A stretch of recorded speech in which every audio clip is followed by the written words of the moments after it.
સ્થાનિક સ્વરાજની ચૂંટણીમાં ભાજપની જીત પર પ્રધાનમંત્રીએ પણ ટ્વીટ કર્યું। ગુજરાત અને ભાજપ વચ્ચેનો સંબંધ વધુ મજબૂત બન્યો છે તેવું પીએમએ લખ્યું।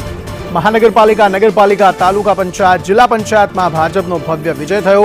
ગુજરાતની જનતાએ વિકાસની રાજનીતિને મત આપ્યો।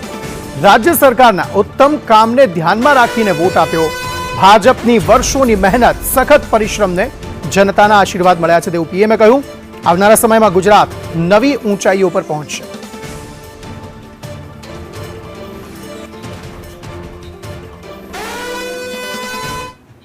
વલસાડની વાપી મહાનગરપાલિકામાં ભાજપનું સંખ્યાબળ વધ્યું છે।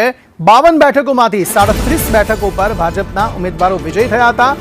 વોર્ડ નંબર 12માં વિજેતા થયેલા અપક્ષના 4 ઉમેદવારો બીજેપીમાં જોડાઈ ગયા। શહેરી વિકાસ મંત્રી કનુ દેસાઈની આગેવાનીમાં તેઓ જોડાયા। 11 બેઠકો પર કોંગ્રેસના ઉમેદવાર વિજયી થયા છે। વાપી મહાનગરપાલિકામાં ભાજપ 41 સીટ હાંસલ કરી ચૂક્યું છે।